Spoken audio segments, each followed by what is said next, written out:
안녕하십니까, 이창호입니다. 이번에는 이제 수학에 대한 2강으로서 수학의 특징과 수학 세계의 영역에 대해서 간단하게 소개를 해보겠습니다. 지난번과 마찬가지로 이 수학에 대한 기본적이고 간단한 내용을 중심으로 해서 세부적인 수학적인 어떤 지식까지 조금씩 연결시켜서 설명을 할 것입니다. 그래야지 조금 수학적인 것 같기도 하고, 그러면서도 좀 어려운 걸 건너뛰어도 수학이란 이런 것이구나 하면서 단순한 것도 남을 수 있도록 그렇게 한번 강의를 구성해 보았습니다. 수학은 제가 생각할 때 마법입니다. 저도 어릴 때 수학 별로 안 좋아했습니다. 그런데 뭐 어떻게 하다 보니까 필요에 의해서 수학 공부를 하게 되고 좀 관심을 가지다 보니까 수학의 매력을 조금 알게 됐는데, 그 매력을 알고 보면 수학은 마법이고, 어떤 마법이냐 하면 현실에 존재하는 마법이에요. 실제 마법. 자, 마법이라고 하면 어떤 걸 상상하시죠? 예, 보시는 바와 같이 그 상상을 잘 만들어낸 영화가 있습니다. 해리포터죠. 이 해리포터에 보면 해리포터가 이제 처음에 호그와트 마법학교 호그와트에 가서 이제 건물을 지나가면서 아이들이 모두 이제 와 탄성을 터뜨려요. 어떤 것을 보고 탄성을 터뜨리냐면 벽에 걸린 그림 속에서 그림이 살아 움직입니다. 말도 해요. 계단도 움직이죠. 아래층에서 위층으로 올라가는 계단. 그런데 제가 그걸 보면서 무슨 생각했냐면 이 생각했습니다. 저거 요즘 IT 기술로 실제 현실에서도 다 되는 거잖아. 예를 들면 그림 속의 인물이 움직인다? 디지털 액자가 나와서 그 실제로 되는 거거든요. 단 디지털 액자가 좀 상품적으로 인기가 없어서 많이 팔린 것 같진 않아요. 계단이 움직인다? 호그와트에서는 계단이 이쪽에서 이쪽으로 움직이긴 하지만 현실에서는 그런 계단은 좀 필요가 없고 계단이 저절로 쭉 올라가죠. 어디에서나 볼 수 있는 에스컬레이터. 자, 이런 마법 같은 사실이 영화에서 현실로 실제로 건너뛰고 있는데, 그 건너뛰는 힘이 어디서 오냐 하면은 지금 이번에 설명드릴 것처럼 수학의 힘입니다. 수학 자체도 마법이에요. 근데 수학 자체가 마법이라고 하면 전혀 안 와닿죠. 왜? 수학책 읽으려고 딱 하면 이거는 마법이 아니고 그냥 재미없는 학문 아닙니까? 자, 수학의 마법적인 힘을 제가 보여드리기 위해서 준비를 했습니다. 좀 어떤 분은 실망하실 수도 있지만 한번 속는 셈 치고 한번 봐주세요. 어떤 걸 보여드릴 거냐면 삼각형의 세 내각의 합은 180도다. 이걸 제가 증명을 해 보이겠습니다. 자, 이렇게 증명을 하죠. 삼각형이 하나 있습니다. 그러면 밑변과 평행한 위에 꼭지점에 평행선 하나 그어요. 여러분들이 보시는 파란색 선이 되겠습니다. 그러면 어떻게 되냐면 각 B는 저 위쪽에 평행선 위에 동위각하고 같습니다. 같아 보이죠? 예, 같습니다. 그 다음에 각 C는 억각으로 해서 나머지 저각하고 같습니다. 같아 보이죠? 예, 정확하게 같습니다. 그래서 삼각형 3개의 내각을 더하면 조 3개의 내각을 더한 것과 같아요. 그래서 이제 증명이 되는 겁니다. 자, 이걸 보고 여러분들이 하실 생각은 뻔하죠. 이럴 겁니다. 이게 무슨 마법이야? 뭐 저도 그렇게 생각했어요. 근데 자세하게 잘 들여다 봅시다. 방금 대단한 일이 일어났어요. 어떤 일이? 단 하나의 삼각형으로 생각을 했는데 우리는 이 증명을 보고 세상에 존재하는 모든 삼각형이 세 내각의 합을 더하면 180도가 된다는 것을 알았습니다. 누구도 부정할 수 없는 강력한 방식으로 알았어요. 그렇게 증명이 된 겁니다. 그렇게 증명이 된 겁니다. 여러분들도 알고 저도 알고 이걸 처음 보시는 분 누구라도 알 수 있어요. 어떻게 이런 일이 있을 수 있을까요? 단 하나밖에 안 봤는데 전 세계에 존재하는, 그리고 앞으로 존재할 수도 있는 모든 삼각형이 다 그렇다. 놀랍지 않습니까? 가만히 음미하면 상당히 놀라운데 이런 일이 다른 학문에서는 참 있기 어려워요. 자, 이것은 왜 이런 일이 일어나냐 하면 수학적 지식이 가지고 있는 세 가지 특징 때문에 그렇습니다. 세 가지 특징. 세 가지 특징. 첫 번째는 보편성이에요. 달리 일반성이라고도 말합니다. 그래서 삼각형에 대해서 말할 때 우리는 모든 삼각형에 대해서 증명을 했습니다. 네. 그리고 자, 보편성 말하면 좀 어려워 보이는데 이 말이 일반성이란 말하고도 같고요. 추상성이라는 말하고도 통합니다. 자, 이런 어려운 말의 뜻은 기본적으로는 쉬워요. 어떤 뜻이냐면 사물의 공통점을 다 찾아낸 것을 보편성으로 이제 발전시킵니다. 다음으로 필연성을 설명을 해보죠. 방금 삼각형에서도 보셨듯이 우리가 알고 있는 수학적 지식들은 다 필연적입니다. 필연적이라는 것은 어떤 뜻이냐면 절대로 옳은 거죠. 필연적으로 옳은 것. 이것은 논리성에서 나오는데 실제로 순수 수학과 철학 분야에서는 논리적이라고 하는 것은 곧 필연적이라고 하는 뜻과 비슷하게 쓰입니다. 자, 다음으로는 이제 수학적 지식의 체계성이 있어요. 이것은 이제 공리체계와 연관이 되는데요. 모든 것들이 서로 질서정연하게 결합되는 특징을 가지고 있습니다. 삼각형에 의해서도 옷각, 동의각, 평행선에 대한 지식들이 따다다닥 결합돼서 삼각형에 대한 하나의 정리가 나옵니다. 물론 더 관심 있어서 자세하게 보시면 삼각형에 대한 요것들이 또 나중에 다른 것들과 결합해서 또 예상치 못했던 신기한 수학적 지식을 의심의 여지가 없이 완벽하게 그러면서 모두에 적용되도록 증명을 해 나갑니다. 이런 대목을 여러분들이 한번 잘 이해하고 살펴보시면 그리고 특히 다른 분야의 과학과 과학적 지식과 비교해서 살펴보시면 수학적 지식이 참 추상적이고 그래서 금방 안 와닿지만 매력이 있다는 걸 느끼실 수 있을 겁니다. 앞으로는 제의 강의에서 주로 이 세 가지 특징에 초점을 맞추어서 이제 수학의 각 분야에 있는 구체적인 내용들을 조금 더 상세하게 설명을 해 나갈 겁니다. 자, 일단은 수학의 특징을 정리를 하면은 이렇습니다. 그래서 수학은 패턴 혹은 규칙성에 대해서 연구를 하는 학문인데 보편성, 필연성, 체계성이라는 특징을 가지고 패턴에 대해서 연구합니다. 그리고 패턴은 곧 규칙성, 곧 법칙, 원리인 거죠. 수학은 만물을 꿰뚫는 원리를 이야기하는 것입니다. 동양의 도사가 나타나서 나는 만물을 통하는 원리를 깨쳤다. 딱 말하면 멋있지 않습니까? 그 사람이 수학자다라고 하면 그때부터 재미가 없죠? 예. 그렇지만 사실은 수학이 가장 실제하는 만물을 꿰뚫는 원리라고 보시면 되겠습니다. 자, 이런 수학은 저나 여러분들이 공부를 하려고 하면 책이 많고 내용이 많아요. 어떤 때는 이 내용들을 하나하나 살펴보다 보면은 도대체 수학은 어떤 식으로 구성이 되어 있을까 헷갈릴 정도로 내용이 많습니다. 그래서 제가 이제 수학에 관심 있는 일반 이제 비전문가들을 위해서 저도 물론 비전문가입니다만 저는 이제 논리학을 그래도 전공했으니까 조금은 이제 이해를 했다고 보고 저 이해를 바탕으로 간단하게 지도를 그려드리겠습니다. 이렇습니다. 그래서 왼쪽에 이제 그냥 삼각형을 보시면 꼭대기에 공리가 있고 밑에 정리가 있습니다. 어떤 수학이든지 이 체계를 가지고 있어요.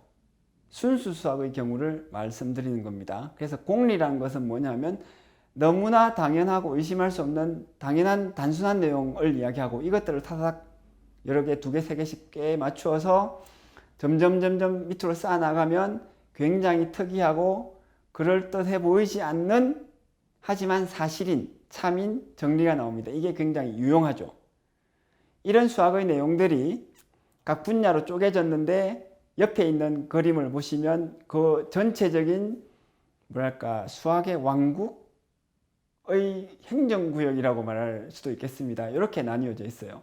그래서 이제 맨 응용 분야에서는 기하학과 수리학 이제 연결이 돼 있고 그 위에는 이제 논리적으로 미분적 분학, 그다음에 그 위에는 해석학, 그 위에는 집합론 등등이 있습니다. 뭐 세부적으로 더 들어가면 또 나눌 수가 있지만 하나씩 한 단계씩 나가자고요. 그래서 정확하고 상세하진 않지만 대충 이 정도를 이해하고 출발해 보겠습니다. 자, 여기서 보시면 기하학하고 수리학이 태극 모양으로 되어 있죠. 제가 저걸 저런 식으로 그리기 위해서 좀 고민을 했는데, 자, 저렇게 그려진 이유는 이겁니다. 원래 기하학과 수리학은 굉장히 달랐어요. 이거는 우리가 참 수학 공부를 해온 기억을 더듬어 봐도 이해를 하실 겁니다. 중학교 때까지 수학책을 보시면 숫자 계산, 더하기, 빼기, 곱하기 나누기 열심히 하다가 또 어느 단원 넘어가면 삼각형, 사각형이 나옵니다. 이상하지 않나요? 사칙 연산, 숫자 계산하고 삼각형의 닮음하고 굉장히 이질적입니다. 우리는 그냥 수학책에 같이 있으니까 이게 다 수학이려니 하는데 처음 수학 교과서를 만든 사람 입장에 생각해 보세요. 이거를 수학에 넣어야 될까? 예, 왜 이걸 같이 통합을 할까? 예, 그것은 현대 수학의 이제 결과 때문인데 현대 수학이 발전하기 전에는 기하학과 수리학은 따로 떨어져 있었습니다.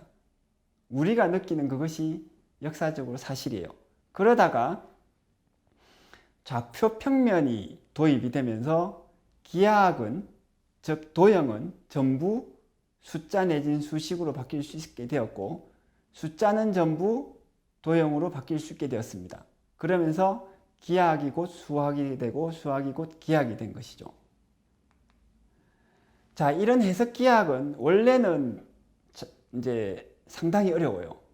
해석 기하학이라는 것은 좌표 평면을 도입을 해서 숫자와 기하학을 결합한 것을 해석 기하학이라고 합니다. 말은 어렵지만 그냥 섞은 거예요.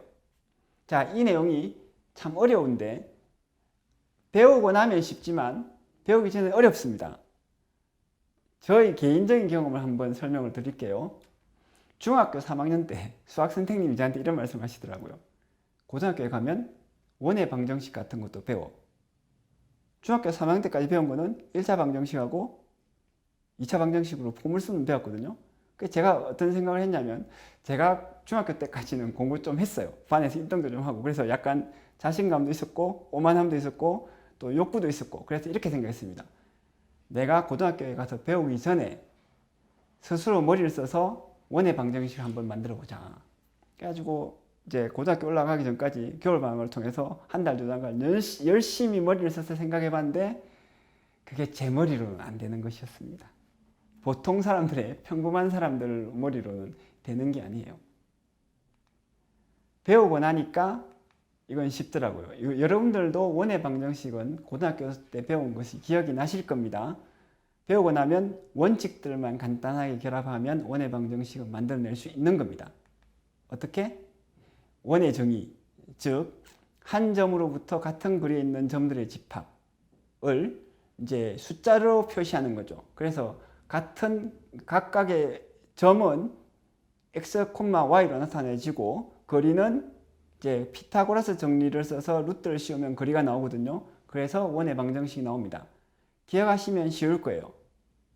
제가 말씀드린 요지는 이렇게 우리가 쉽게 기억하고 있는 이 쉬운 내용이 사실은 그걸 처음 만들어낼 때는 굉장히 어렵고 아무나 할 수 없었던 지식이라는 것입니다. 그래서 그만큼 식과 도형의 관계는 상상하기 어렵고 네? 역사적으로는 이렇습니다. 초등학교 때부터 우리는 식과 도형의 그래프의 관계를 배웠는데 처음에는 모는 종이로 좀 나타나다가 어느 날 갑자기 좌표 평면이 나타나죠.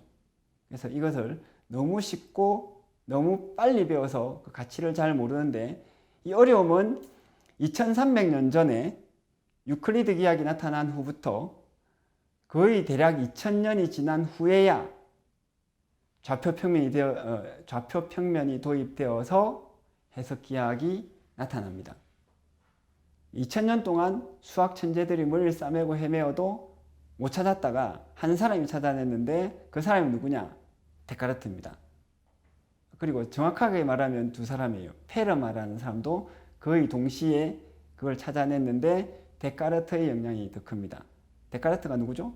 나는 생각한다, 고로 나는 존재한다로 유명한 그 철학자입니다. 페르마는 페르마의 대정 마지막 정리라고 해서 엄청나게 논란이 되었던 그 정리인데 최근에 증명이 되었죠. 그 증명한 사람은 세계적인 수학자로 그냥 한순간에 발돋움했습니다.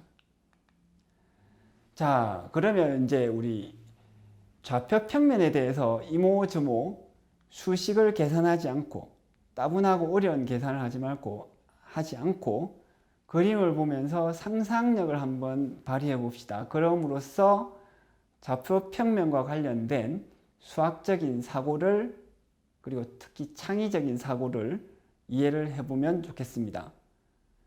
데카르트가 생각한 직교좌표는 이런 거죠. 이 핵심은 이겁니다.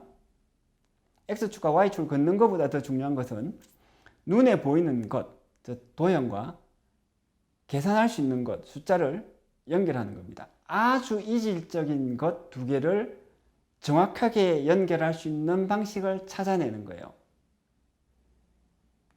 자, 그래서 이런 수학적 상상력을 데카르트처럼 적용해 보면 우리도 이런저런 것을 시도해 볼 수는 있습니다. 단 어렵기 때문에 항상 성공하는 것은 아니지만 이런 시도를 통해서 수학은 더 잘 이해할 수 있어요. 예를 들면 색깔이나 소리를 숫자로 표현할 수 있을까요? 굉장히 이질적이죠? 네, 가능합니다. 이건 이미 되어 있어요. 그래서 우리가 컴퓨터에서 포토샵 같은 걸 쓰다 보면 색깔이 RGB 요소로 숫자로 딱 개척이 되어 나옵니다. 거꾸로 말하면 숫자로 색깔을 표현할 수 있기 때문에 그런 이제 기술을 컴퓨터에 구현할 수 있는 것이죠. 소리는 보시는 바와 같이 음파로 그래프로 나타내집니다. 이게 이제 파동을 나타내고 이것은 전부 삼각함수로 나타내지기 때문에 역시 숫자화되어 있습니다.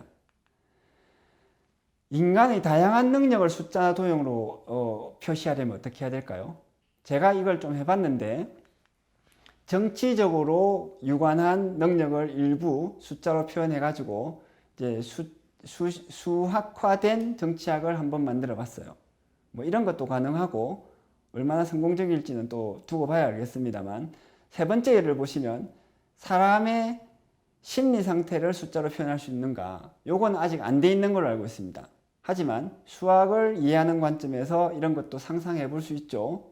여러분들이 혹시나 굉장히 괜찮은 수학적 아이디어를 가지고 사람의 심리 상태를 숫자화할 수 있으면 심리학을 수학화시켜서 굉장히 현대화하는 기폭자가 될 수 있습니다. 여러분의 이름이 학문사에 남을 수도 있어요. 자, 또 다른 방식으로 한번 상상을 해봅시다. 좌표 평면을 보시면 X축과 Y축을 가지고 하나의 숫자, 점을 나타내는데 꼭 이런 방식밖에 없느냐? 그런 것도 아니죠. 다른 방식도 있습니다. 그것을 극좌표라고 하는데 평면의 위치를 나타내는 다른 숫자 방식이 이제 하나가 극좌표입니다. 극좌표란 뭐냐면 레이더를 생각하시면 돼요. 레이더에서 우리가 어떤 이제 적기가 나타났다. 어떻게 나타내죠? 북북서쪽으로, 즉 각도하고 30km 떨어져 있습니다. 이렇게 이야기합니다. 각도와 거리 두 개의 숫자로 위치를 나타내는 겁니다. 이게 극좌표의 기본 아이디어고 그걸 이제 수학에 조금 능숙하면 뭐 수식을 가지고 여러 가지를 할 수 있습니다. 근데 수학을 재밌게 이해하는 입장에서는 아, 이런 식으로도 생각할 수 있구나. 이런 것을 이해하시면 되겠어요.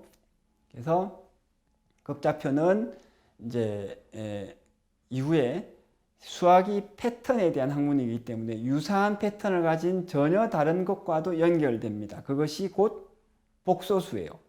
복소수가 a 더하기 bi로 나타나죠. 그래서 a는 각도, b는 거리로 생각해서 이제 연결이 될 수 있는데 이름으로 인해서 복소 평면의 극형식이 나타납니다.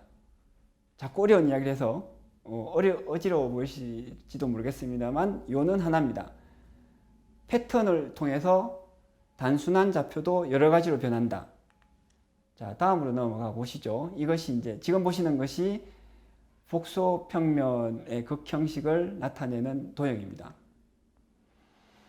평면 좌표를 생각했으니 공간 좌표도 생각할 수 있을까요? 네.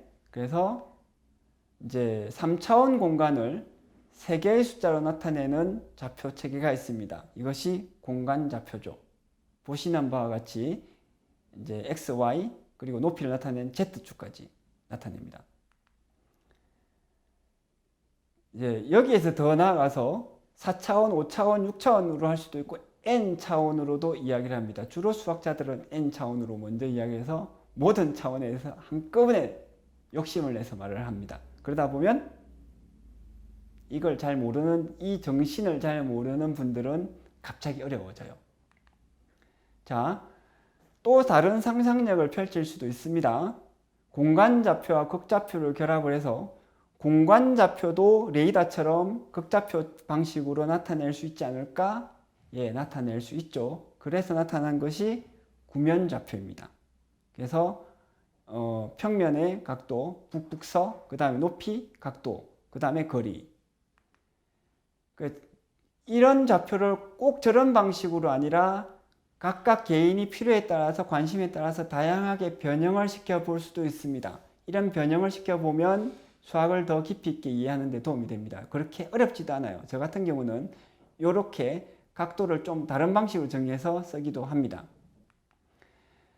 필요에 따라서 그래서 저렇게 도입을 하는, 각자 다르게 도입하는 좌표 평면 좌표계가 있으면 결국에는 어떤 것이 더 쓸모가 있느냐에 따라서 많이 쓰이고 적게 쓰일 뿐입니다.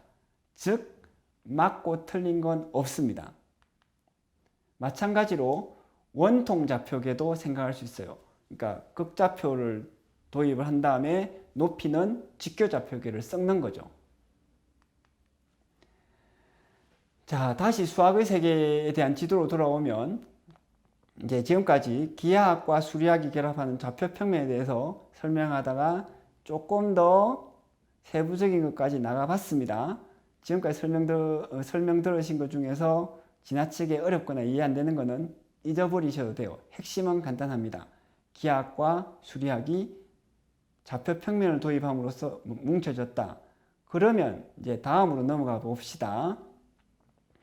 지금 보신 것은 우리가 이제 미적분학이죠. 미적분학과 해석학이라는 것이 있는데 저건 무엇일까? 먼저 미적분학을 설명을 드리면 간단하게 말하면 이렇게 말할 수 있습니다. 변화의 차원을 넘나드는 계산. 미적분은 고등학교에서 이과 계열 학생들은 많이 배우죠. 그런데 이걸 많이 배우다 보면 계산에 함몰되어서 도대체 내가 무슨 계산을 하고 있는 것인지 잘 모르는 학생들이 의외로 많더라고요.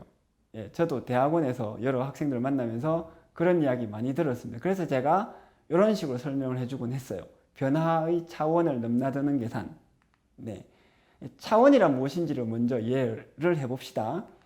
1차원은 선, 2차원은 면, 3차원은 부피. 이런 게 차원이에요. 0차원은 점. 움직일 수 없는 거죠. 4차원은 공간에다가 하나의 축이 더해집니다. 아인슈타인은 이것을 시간이라고도 했고, 그런데 다른 수학자는 또 다른 방식의 방향을 설정할 수가 있어요. 이것을 아까처럼 일반화해버리면 n차원 돼버립니다. 자, 여기에서 3차원에서 2차원 내려가는 것이 미분의 계산이 하는 것이고요. 2차원에서 3차원 이렇게 올라가는 것이 적분 계산이 하는 것입니다. 자, 그런데 그냥 차원의 계산이 아니라 변화의 차원을 계산하는 것이 미분입니다. 왜냐하면 간단한 차원 계산은 우리가 이미 알고 있는 다른 계산들이 있어요. 예를 들어서 면적은 이렇게 계산을 하죠. 가로와 세로 곱하기. 부피는 이렇게 계산을 합니다. 면적이 뭐죠? 2차원. 예, 두 개의 숫자를 곱하니까 2차원이 나옵니다. 부피는 3차원. 2차원에다가 하나를 더 곱해서 부피가 나오기 때문에 부피는 3차원이라고 할 수 있습니다. 그래서 미분적분을 모르고도 이렇게 2차원에서 3차원으로 올라갈 수 있는데 미분적분은 왜 필요하냐? 바로 이런 것 때문에 그렇습니다. 곡선으로 둘러싸인 면적, 즉 순간순간 그 곡선이 있는 부분에서는 직선과 달리 면적이 지금 변한다고 할 수 있는데, 지금 보시는 그래프에서는 높이가 순간순간 변하는 거죠. 이런 면적을 구할 때 이제 어떻게 하냐면 높이를 이렇게 구합니다. 그리고는 그 높이에 따른 면적을 이렇게 구해요. 그러면은 이 두 선에 의해서 만들어지는 면적이 살짝 착오가 생깁니다. 곡선에 관련된 저 꼭대기를 보시면 안 맞죠? 그래서 이 이제 면적을 극한으로 줄입니다. 이렇게 여기에서 미분적분을 공부하기 위해서 반드시 극한 개념을 가지고 들어가야 되는 것이죠. 그리고 이렇게 돼서 지금 보시는 것과 같이 면적을 구하기 위해서 면적 2차원에서 1차원으로 먼저 내려갑니다. 이것이 미분. 그 다음에 이것을 가로로 곱해가지고 면적을 구합니다. 이것이 적분. 그래서 1차원에서 2차원으로 넘어가는 것이 적분입니다. 그럼 해석학은 뭐냐? 해석학은 미분적분과 함수에 대한 논리적 기초를 확립하는 연구 분야입니다. 뭐 좀 관심이 없으시면 어려울 수도 있는데 대충 한 번만 들어주시면 되겠습니다. 그래서 해석학은 논리적 기초 확립이 필요한 건데, 왜 필요하냐면 극한 때문에 그래요. 수학적 법칙이 필연적이어야 되는데 극한. 점점 줄어들어서 없는 것과 같다. 있는 거야, 없는 거야? 논리적으로 애매해지죠. 이런 부분에 대해서 수학자들이 굉장히 고심해서 오랫동안 연구해가지고 논리적 기반을 탄탄하게 해놨습니다. 그렇지 않으면 수학은 가끔가다 틀리게 되고, 가끔가다 틀리면 아주 위험해집니다. 네. 그래서 정리하자면 수학은 패턴에 대해서 연구를 하는데 보편성, 필연성, 체계성의 특징을 가지고 있는 학문이다. 이 점을 이해를 하시고, 이런 힘으로 인해서 수학은 현대 물질 문명의 토대가 되어 있습니다. 처음에 말씀드린 것처럼 해리포터가 보여주는 그런 마법이 현실에 존재하도록 만드는 힘이 수학입니다. 그래서 수학으로 만들어낸 물질 문명 이런 거예요. 수학이 없으면 이런 거 없습니다. 이런 게 비행기나 이런 게 있다고 하더라도 이 세상에 수학자들이 다 죽어버리고 수학이 갑자기 없어졌다. 그러면 고장나고 나면 다시 만들지도 못합니다. 그래서 현대 문명의 혈액이 피라고 할 수 있습니다. 현대 문명을 사람이라고 하면 그 뼈는 철강이고 살은 뭐 반도체다라고 할 수 있는데, 피는 수학이죠. 수학이 가지 않으면 피가 가지 않는 것 같이 인체 일부가 상하게 되거든요. 마찬가지로 수학도 그렇습니다. 그래서 전 세계적으로 수학은 문명이 발전하는 한 반드시 같이 발전하고 꼭 필요하게 됩니다. 그래서 그 필요성을 여러분들이 잘 이해하시고, 가끔 어려운 부분이 나타나더라도 제가 설명드린 것을 바탕으로 해서 곰곰이 내부적으로 생각해 보시면 도움이 될 것이라고 믿습니다. 감사합니다.